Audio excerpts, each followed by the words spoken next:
weekday. Let's go through where we are right now. The good news is the curve of the increase is continuing to flatten.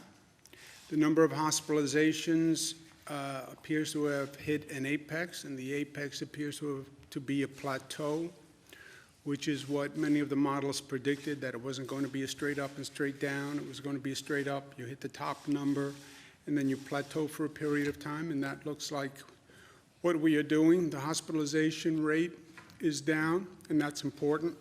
We have more people getting infected still. We have more people going into the hospitals, but we have a lower number. That's all this is saying, is fewer people are going into the hospitals, still net positive. The 3-day average, which is what we look at, because day-to-day can be somewhat deceiving, especially when you get towards the weekend, because the weekend reporting gets a little different, but all the numbers are on the downward slope. Still, people getting infected, still people going into the hospital, but again, a lower rate of increase. The number of ICU admissions is down. The 3-day average on ICU admissions is down. This is a little deceptive because at one time hospitals had discrete ICU wards or ICU beds. Effectively now in a hospital, all the beds are ICU beds. It's like the entire hospital has turned into an ICU facility. So this distinction is actually, I don't know how enlightening this is. This, however, is still a discrete category, the increase in the number of intubations. And as we've discussed, the intubations are a bad sign from a health diagnostic perspective, and when we talk about the number of deaths, those tend to be people who've been intubated for the longest period of time. So while ICU beds may not mean anything anymore in the hospital system, intubations are still intubations, and this is a very good sign that the intubations are down. We were worried about the spread from New York City to Long Island and upstate. If you look at the bar chart, you can see almost a wave where it did start to move. We have been working very hard in Nassau, Suffolk, Westchester, Rockland, which are the surrounding suburbs to New York City. And so far, we've had hot spots, but we've attacked them aggressively. And we believe that we have stabilized the situation upstate and in the suburbs, which is what you see in that chart. Terrible news is the number of lives lost, 783 yesterday. That is not an all-time high, and you can see that the number is somewhat stabilizing, but it is stabilizing at an horrific rate. 783 people, 777, 799. These are just incredible numbers depicting incredible loss and pain that we really, especially this week, all 783 individuals and their families are in our thoughts and in our prayers. Total number of lives lost, 8,627. That's up from 7,844. People ask, well, when is it over? When is it over? When it is over? And my children ask that every day. I'm sure everyone's living with the same question. Every time you wake up, you say, when does this nightmare end? And everybody wants to hear that it ends in 2 weeks or 3 weeks or 4 weeks, or here's a date that I can tell you that it's over. Just give me some certainty, some closure, some control of my life back. But I also said from day one, and when I raised my hand to take the oath originally, I would never tell you anything but the truth, even if the truth is inconvenient or painful. Winston Churchill is a hero of mine. His granddaughter, Edwina Sands, sent me a portrait, a tribute to Winston Churchill, and I thank her for that. But Winston Churchill said, now, this is not the end. It is not even the beginning of the end, but it is perhaps the end of the beginning. It's just a great Churchill quote. You know, it's precise in how he uses language. I think that's a fair statement of where we are now. This is the beginning that we are in. This was a beginning phase. We're all trying to figure it out. We're all trying to adjust. But it's the end of that beginning phase. What do we do now? We stay the course. What we're experiencing is a product of our actions, period. We do something different, you will see a different reaction in those numbers. Everyone wants to turn to the question of when do we reopen? I get it. I think the first caution for me is, as we enter this new phase of reopen, when do we do it? How do we do it? This person's opinion is here, this person's opinion is here. The best thing we have done to date is we have kept politics out of the discussion. Even though this is a hyper-partisan time, even though we're in the middle of a presidential election, even though it's one of the ugliest political periods I can recall, we have kept politics out of this crisis. And I've worked very hard to do that. I've worked very hard to keep myself out of the politics. I have no personal politics, not running for anything. I'm governor of New York, thank you, and that's where I'm going to stay. I've worked very hard with the President of the United States. We've had our political differences in the past, no doubt. But there's also no doubt that I've worked hand in glove with the President here. And he has been responsive to New York and responsive to New York's needs, and he's done it quickly and he's done it efficiently. I've literally had conversations with him in the morning where he turned around a decision by that afternoon. I've been in the federal government. I know what it's like to make a decision. And he has really responded to New York's needs. So keep politics out of it. Focus on government and focus on policy and keep politics out of it. It's very hard, especially at this time. And you start to hear this dialogue on reopening, and you start to hear people with political theories on whether we should reopen faster, whether we should reopen sooner, why are people against reopening, why are people in favor of reopening. That is corrosive and destructive, and if we don't stop it, it will feed on itself. There are no political conspiracies here. All the projection models have basically said the same thing. Everyone has basically said the same thing, which is, first of all, no one has been here before. Second of all, everyone, all the experts, I didn't have an opinion because I'm not an expert, all the experts had higher projection numbers than we actually experienced. And they all said, caveat, government action could flatten the curve, but we don't know what governments will do, and we don't know if people will even listen to what governments will do. But almost all the experts, when you go back and look at it, had the same basic heightened fears. From the New York State projection point of view, Columbia University, highly credible organization, 136,000 in New York City only. McKinsey, great organization, 110,000 statewide, 55,000 on a moderate level. Gates, 73,000. Gates funded, IHME, 73,000 statewide.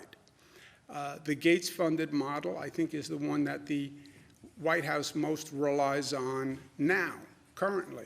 All of those models were projections. They all said, depending on what people do.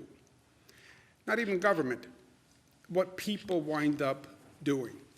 But it wasn't just these academic private organizations. The White House task force was talking about 1.5 to 2.2 million deaths without mitigation. With mitigation, they were projecting 100 to 240,000 deaths as the best case scenario. This is the White House task force. The actual estimate has now been adjusted down, but they're still at 60,000 deaths that they're projecting. The Peter Navarro White House memo was talking about loss of life, 1 to 2 million souls. 1 to 2 million souls, infecting as many as 100 million Americans. CDC was talking about 160 million to 214 million people infected. The whole population is only 328 million. So the CDC was projecting that more than half the population would be infected. They were talking about 2.4 million to 21 million people being hospitalized. We only have 925,000 beds in the United States of America. How would you hospitalize 2.4 million to 21 million people? And that was the CDC. So there was no political conspiracy theory. There is no political conspiracy theory. It's uncharted waters for all of us. So let's focus on the facts, let's focus on the data, and let's make decisions that way. And also, if someone says, well, CDC was wrong, and the White House Task Force is wrong, and Peter Navarro is wrong, and Columbia is wrong, and Cornell is wrong, and McKinsey is wrong, and the Gates Fund at IHME, they were all wrong. If I'm representing them, I say it's too soon to tell. It's too soon for Monday quarterbacking because the game isn't even over yet. What do you think we're in? 6th inning for baseball? You think we're halftime if it's a football game? You don't know yet what the actual issue is going to be. And you don't know yet how this turns out because many decisions have to be made. You have to reopen. You have to decide how to reopen. You have to decide when to reopen. And that is going to be impactful. We don't know if there's going to be a second wave or not. All of these things are yet to come. So anyone who wants to say, well, here's the score at halftime, and I'm going to now claim that, try to collect my bet because it's halftime. It doesn't work that way. The game has to be over, and this game isn't over. What do we do now? Well, we need to do more testing and more advanced testing, and we have to do it faster. That's both the diagnostic testing, that's the antibody testing, but we have to get better at both, and we have to be able to create a higher volume faster. We have to be more prepared. We should never go through what we went through on this preparation drill. The federal stimulus bill is going to be key, and that legislation, in my opinion, has to be better than the past legislation. It has to be less political, less pork barrel, and more targeted to the actual purpose. You want to help the places that were impacted? I'll tell you what the federal legislation should do. It should repeal SALT. You want to help New York, which was the most heavily impacted? And by the way, you think you're going to reopen the economy without the engine of the New York metropolitan area? You're kidding yourself. You want to help New York? You want to help the places that are affected?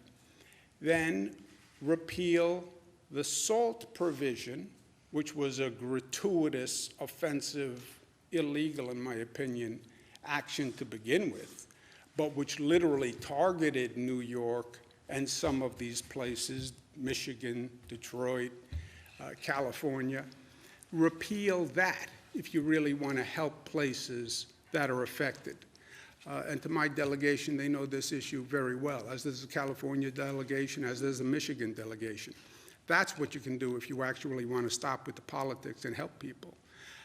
In the meantime, Here, you're going to have many people who are struggling, many businesses who are struggling.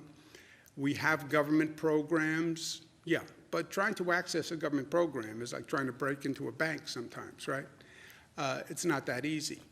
The New York State court system and our chief judge is going to organize lawyers statewide to do pro bono legal assistance to help people with issues they may have housing issues, access to government program issues, et cetera. And many legal issues are going to stem from this in many places where people need help. So lawyers who have time on their hands, who are not working, they are looking for volunteers.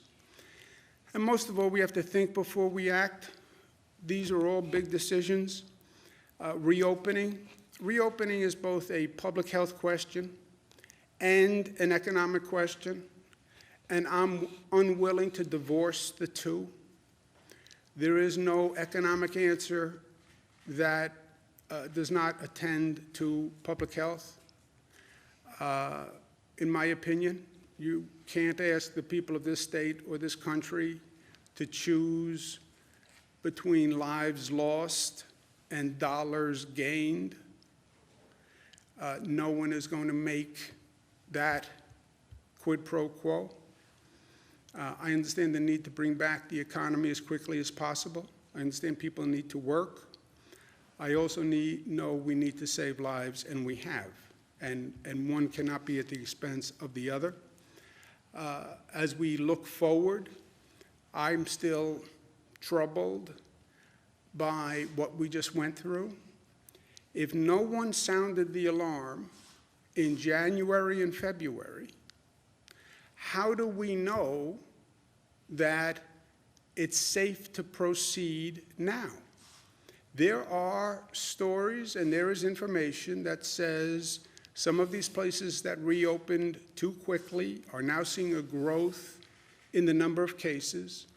They're seeing a growth in the infection rate again, or they're seeing a second wave. So there's troubling signs on the horizon. And I want to make sure that we know this time that we've learned from the other experiences. And we're going to be putting together in New York a team of the best minds that look at what happened in Wuhan, look at what happened in Italy on the reopening, and making sure that what we're doing is based on all the science available internationally. And what is the probability, what is the possibility of a second wave happening? What is the possibility of people re-experiencing the virus? There's some reports from South Korea. Let's understand, because it's fooled me once. It's one thing to make a mistake once, but this nation should not go through it again. And before we make these decisions, let them be informed by the experiences we're seeing all across the globe. But there's no doubt that what we're doing now is as impactful and as important as anything that has been done. This is a time where our actions literally will determine life and death. I've been in government most of my adult life, on many levels, through many circumstances. This is no doubt the most important period for government in my lifetime. There is no doubt about that, the decisions that we make now. Also the potential for the decisions we make now. These are big questions, and we should think about them, both in the short term and the long term. How do we reopen? What do we rebuild when we open? How do we do it? Did we learn the lessons from the past? Did we learn the lessons from what we just went through? And are we the better for it? And do we take this moment and make it a moment of positive growth? It's transformational, yes, but are we fully experiencing the reality of what we went through, learning from it, and actually going to be the better for it? And are we doing that as a society? And are we doing that as individuals? I know the pain, I know the pressure, I know everybody wants to get out of the house, and they want to get out of the house tomorrow, and they want me to say, we're going to be reopening the economy in 2 weeks, and we beat the beast. The worst thing that can happen is we make a misstep, and we let our emotions get ahead of our logic and fact, and we go through this again in any manner, shape, or form. So that's what we have to do. To all my friends, enjoy this Holy Week. I know it's different. I'm a former altar boy, and this was the hectic, busy week when you were an altar boy. You had Good Friday, Holy Saturday, tomorrow is Easter. For Christians, Catholics, it's a very high time of the Holy Year, Passover week, to our Jewish brothers and sisters. And it's, to say different, everything has been different, but not going to church, not celebrating, Palm Sunday was last Sunday, not celebrating Good Friday, Holy Saturday, Easter Sunday, is different and hard. But you know that it is the same message, right? Whether you do it from home, whether you do it over a television or through a computer screen, it's the same message. And if anything, that message is more profound during this situation than it normally is. New York pause. You know, we paused. We slowed down. The activity level slowed down. You reflect more. You think more. And I think that's important during this Holy Week. In the meantime, you stay New York tough, which is smart, which is united, which is disciplined, which is loving, and we're going to get through this. Questions? Governor, Mayor de Blasio canceled school for the rest of the year in New York City today. Can we get a reaction to that? And could that be a precursor of canceling school statewide, do you think? Yeah, I understand the mayor's position, which is he thinks schools should be canceled for the rest of the year. When we made the decision to close the schools, we made it for the entire metropolitan region. Suffolk, Nassau, New York City, Westchester, Rockland. You can't make a decision just within New York City without coordinating that decision with the whole metropolitan region, because it all works together. So when we decided to close the schools, I spoke to Nassau, I spoke to Suffolk, spoke to New York City, spoke to Westchester, and we closed all the schools at once. Any decision to reopen them will also be a coordinated decision. The mayor has an opinion on New York City. Laura Curran, County Executive of Nassau, will have an opinion on Nassau. Steve Ballone will have an opinion in Suffolk. George Latimer will have an opinion in Westchester. But I want to coordinate all those opinions and reopen them at the same time. I'd also like to ideally coordinate that with Connecticut and New Jersey. So whatever we do all at the same time. So I understand the mayor's position, which is he wants to close them until June. And we may do that, but we're going to do it in a coordinated sense with the other localities. It makes no sense for one locality to take an action that's not coordinated with the others. So is that action invalid? Well, that's his opinion, but he didn't close them and he can't open them. It happened on a metropolitan-wide basis, and we're going to we'll act on a metropolitan basis, coordinated with Nassau, Suffolk, Westchester. And ideally, I'd like to coordinate with New Jersey and Connecticut if we can. The New Jersey and Connecticut coordination is not a legal matter. It's a mutual basis of interest. Legally, I want the metropolitan area coordinated. I don't want Suffolk doing something that Nassau doesn't do, that New York City doesn't do, that Westchester doesn't do. But But just to clarify for parents in the New York City metropolitan region who have kids in public schools, should they anticipate them going back to school, or is school off? There has been no decision. That's the mayor's opinion. I value it. I value Laura Kern's opinion, Steve Ballone's opinion, George Latimer's opinion, but the decision will be coordinated among all of them. Could you please speak to any more specifics about the outreach effort from the Or court just system? because, so there has been no decision, Jesse, on the schools. I understand the mayor's position is also businesses will probably open in May. I respect his opinion on opening businesses in May. Again, no decision has been made on whether or not businesses will open. And we're not going to open any businesses in New York City without coordinating it, same as the schools, Nassau, Westchester, Suffolk, and again, hopefully with New Jersey and Connecticut. So there's been no decision on businesses. The mayor's position is they might open in May. I get it. Laura Kern has a position, Steve Ballone has a position. And on schools, the same thing. There's been no decision on schools.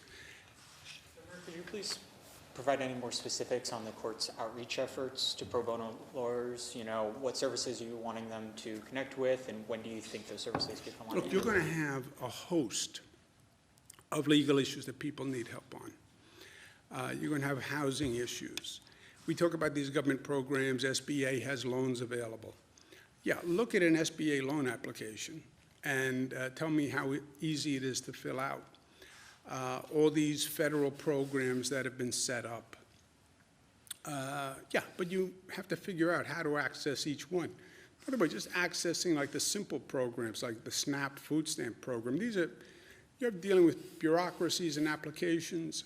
So there's a host of need on the legal front. We're hearing about it all across the board.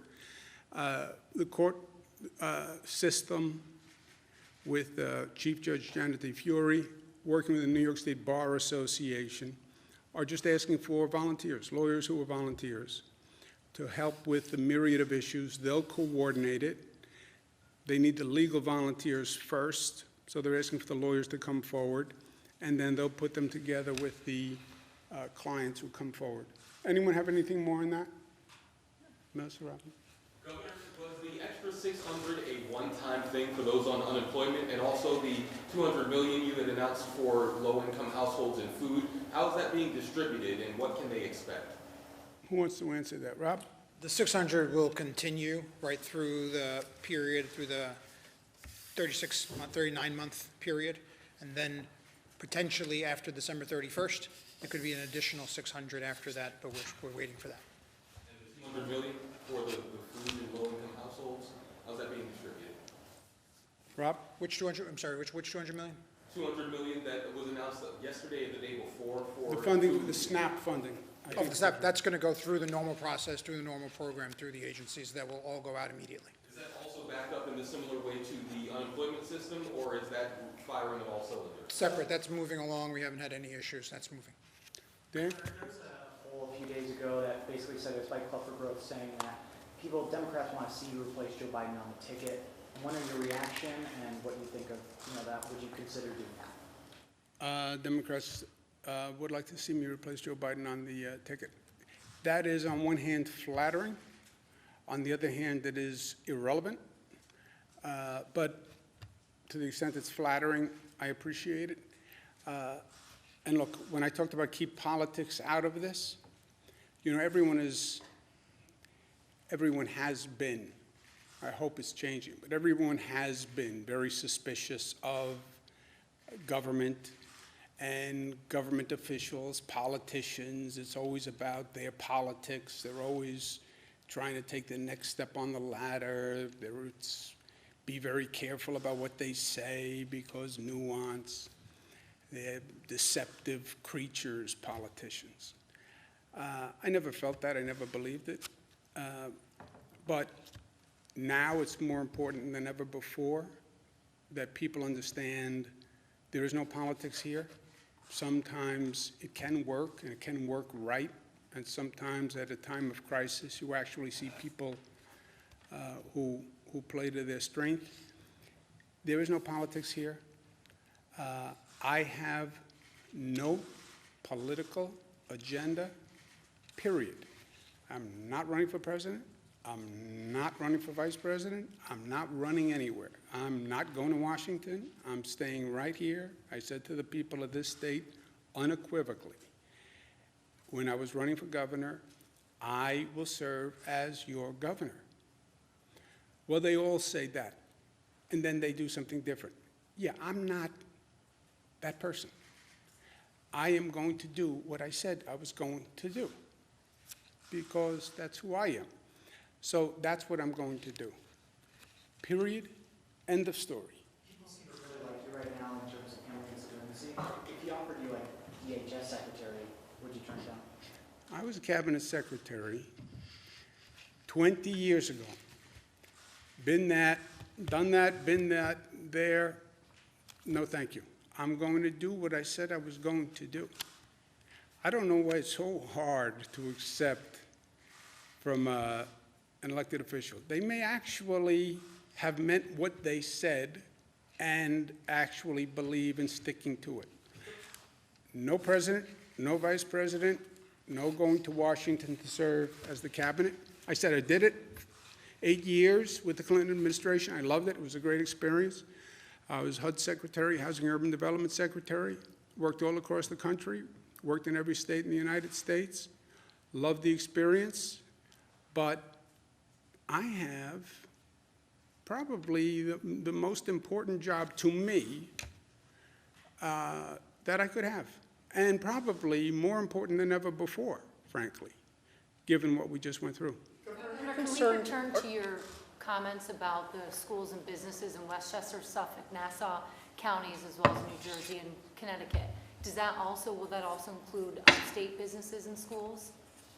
Well, two things. When we closed the schools, we coordinated it, not just in the metropolitan area, we coordinated it statewide. Because different school districts were doing different things, and you can't operate that way at this time in this situation. That's normally designed for local flexibility. A school district makes an individual decision with their calendar. Education is basically a local decision. There's a snow day in Buffalo. Doesn't mean that there's a snow day on Long Island. But this is different.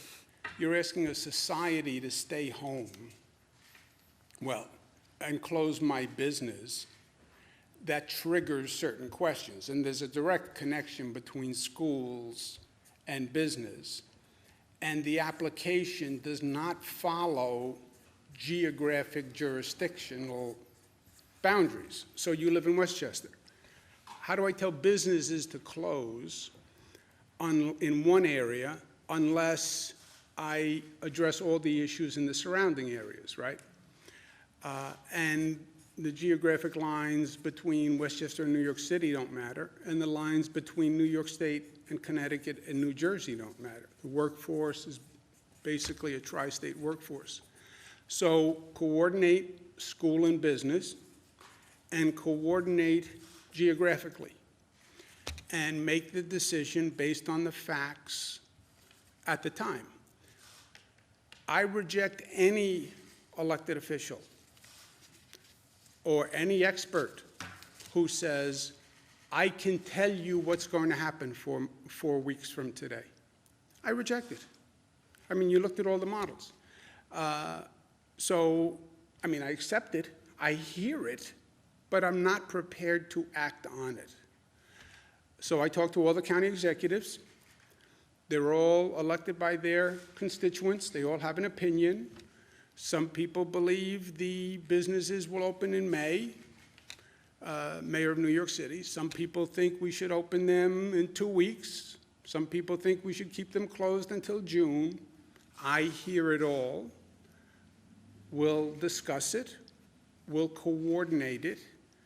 But at the end of the day, the decision must be, at a minimum, for the metropolitan area, hopefully statewide, ideally regional, with Connecticut and New Jersey.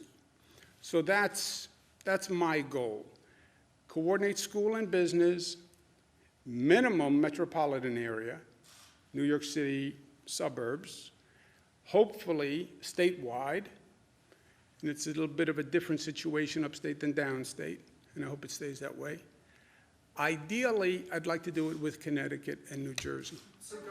Clear though, are you saying that it's your legal authority to make the decision on New York City schools, not Bill de Blasio's? It is my legal authority in this situation, yes. That's why when I closed them, we closed them statewide. It was not just New York City that we closed. We closed at that same time the island and the northern suburbs, and then we coordinated all of upstate. Is that right? Yeah, and Jesse, remember when we did the executive order with the 180-day waiver?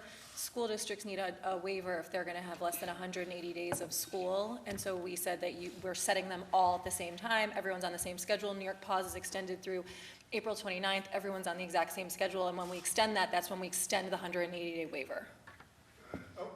And it has to be coordinated. I don't see how, I understand the debate on when to reopen schools. I understand the debate on when to reopen businesses. I don't understand how you would start businesses in May, but not open schools until June, but keep schools closed until June.